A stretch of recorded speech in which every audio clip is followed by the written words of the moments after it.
After you spend a bit of time with promises in JavaScript, you will probably realize that promises can quickly become an unruly mess, just like callbacks. For example, let's say that you have 5 different functions that you'd like to run in a row, and you try to use promises. As long as there are 5 functions named promise1 through 5, this code will work. However, when you want to go back and read it again, it gives you very little insight as to what is actually going on. And you don't have any flexibility in defining the order between the promises. This is where the async await pattern becomes useful. Let's use a real-world example to illustrate the use of async await. Imagine you have a morning routine composed of 5 activities: taking a shower, eating breakfast, getting dressed, putting on makeup, and checking the news. Before you can go to work, you need to do all 5 of these activities. But there are really 2 ways that you can go through these activities: doing each one in a row, or completing all 5 as fast as possible, no matter the order. We can use the async await pattern to show how you would write the logic to determine your morning routine. Let's get started. You can declare a function with the async keyword. Within an async function, you can then use the await keyword to wait for a promise to be resolved before continuing to the next line of code. With the combination of these 2 keywords, you can explicitly set the order.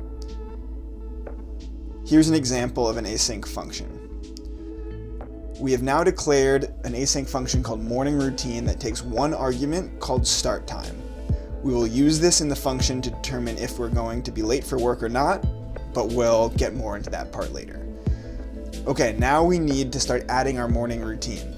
Let's define a function called shower that takes 1 parameter. Then the rest of the promises should wait for that promise to resolve before continuing.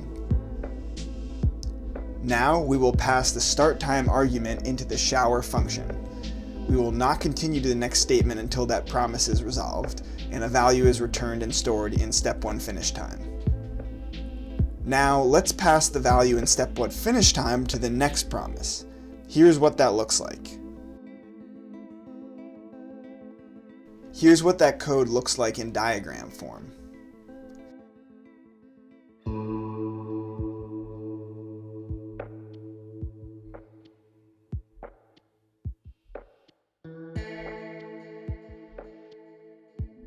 And then we can continue this pattern through all 5 promises like this.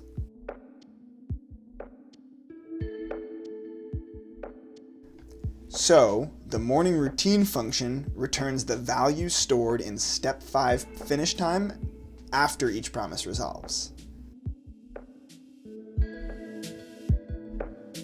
Okay, let's look at try and catch now. So far, we've assumed that each promise actually resolves so that the function can continue.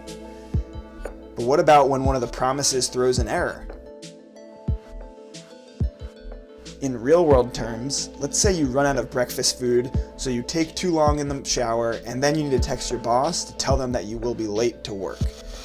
You can use try and catch statements for the entire code block to handle situations where any of the promises fails to resolve.